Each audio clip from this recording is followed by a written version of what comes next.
SCP-203 Tortured Iron Soul. Object Class Euclid. Special Containment Procedures. SCP-203 is to be kept in Storage Bunker 3A at Research Facility while powered down. 2 D-Class personnel equipped with sound filtration equipment are required to guard Bunker 3A in case of accidental activation of defense mechanism. While active, SCP-203 is to be accompanied by an armed escort to any testing procedures. Description: SCP-203 appears to, at one time, have been a Caucasian human male of indeterminate age. Subject is 2.5 meters tall, though it is theorized that the skeletal framework augments subject's original height, as indicated by irregular musculature, and weighs approximately 200 kilograms. The subject's entire skeletal structure has been removed and replaced with a mechanical framework made of cast iron that seems to move of its own volition. The framework appears to be the sole cause of SCP-203's ambulation, independent of its musculature. Several areas of skin on the subject's body have split, revealing a section of the subcutaneous metal framework. Footnote: this and the presence of suture scarring indicate the augments to have been surgical rather than the organic components being grown onto the metallic structure.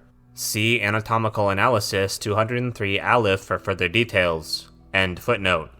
In addition to these areas, some parts of the metal structure seem to have been made to intentionally protrude from the flesh, seeming to form an aesthetic pattern.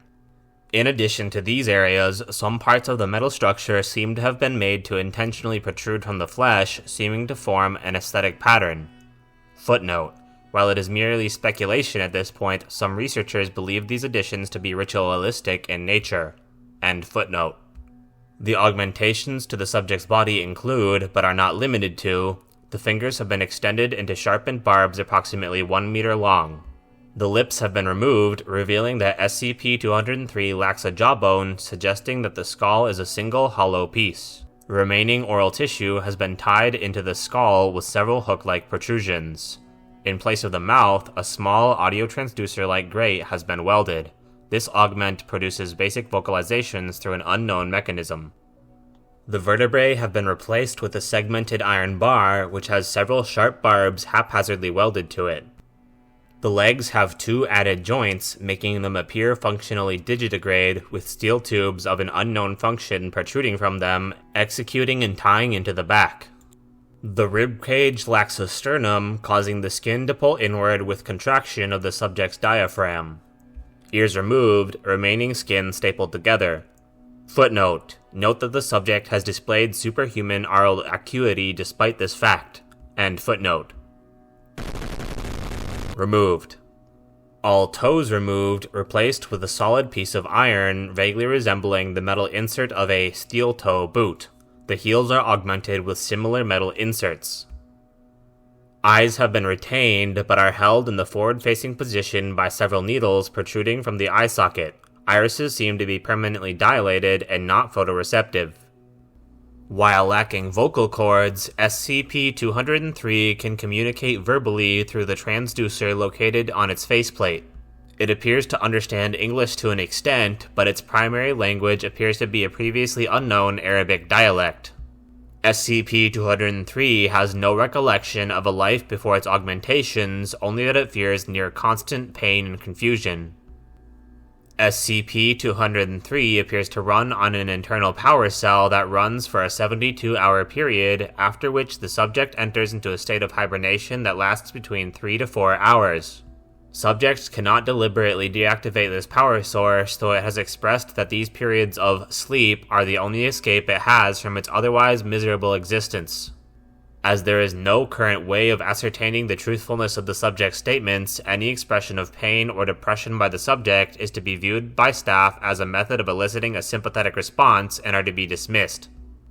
X-rays, CT, ultrasound, and all other forms of diagnostic imagery. Footnote: quite obviously, SCP-203's metallic nature precludes the use of magnetic resonance imaging, end footnote, have proven incapable of penetrating the internal workings of SCP-203 deeper than the subcutaneous level, and exploratory surgery activates a secondary defense mechanism that It has recently come to light that SCP-203 has the ability to emit a high-frequency drone superficially similar to audio feedback that has a severely damaging effect on the human nervous system.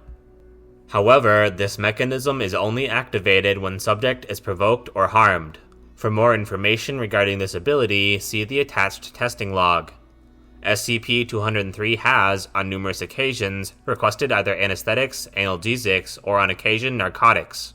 These requests are pending approval. Test log. Subject, Personnel D-104. Presiding Researcher, no answer. Method of induction, accidental. SCP-203 is struck by SCP-104 when it refuses to enter storage. When defense mechanism activates, D-104 continues his assault and forces SCP-203 into containment. Result: 1 minute after exposure, subject experiences a severe headache. 15 minutes after exposure, subject's headache increases in intensity and his ears begin to bleed. SCP-203 continues to screech. Note: D-171, the other guard on duty, is not affected by the sound. 20 minutes after exposure, subject leaves his posts and checks himself into the infirmary. 30 minutes after exposure, subject experiences seizure. Subject is now bleeding from all extremities. 35 minutes after exposure, subject begins to yell, "Shut it up," repeatedly, though he is no longer within audible range of SCP-203. 40 minutes after exposure, subject flatlines. Post-mortem reveals that subject died of a massive cerebral hemorrhage. Subject, Personnel D-090. Presiding Researcher, Dr. Method of induction. Subject is locked in a cell with SCP-203 while being observed via remote cameras.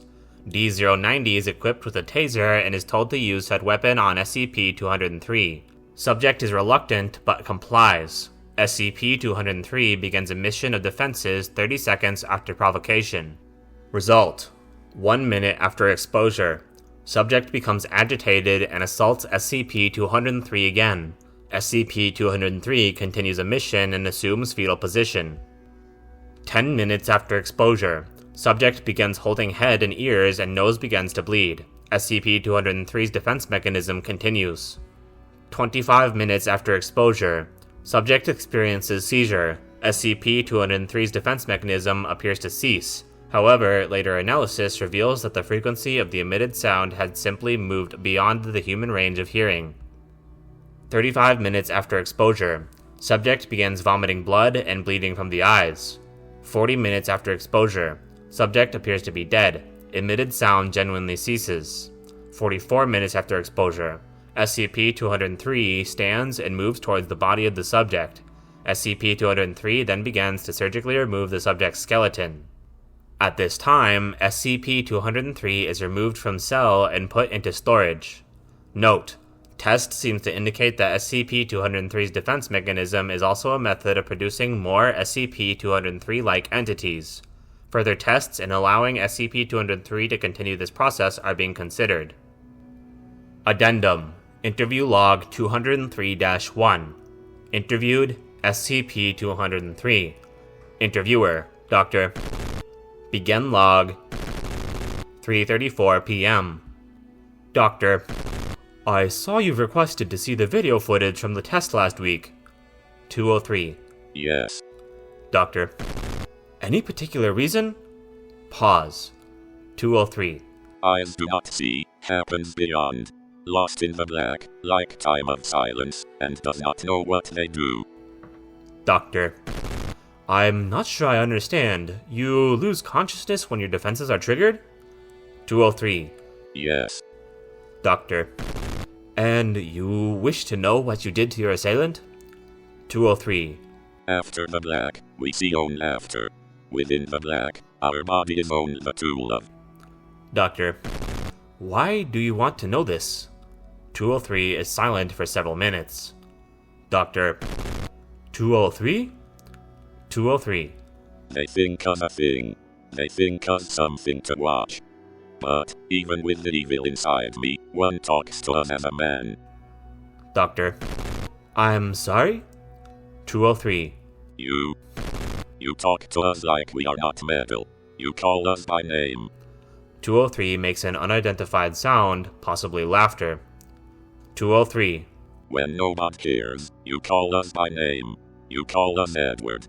Like guards say Edward Scissorhands. Doctor, becoming distressed. That would be unprofessional, 203. 203. You call us Edward, and you say you care, and you will help us. Doctor, this session is over. End log. Closing statement. Doctor has since been denied access to observation of SCP-203. End file.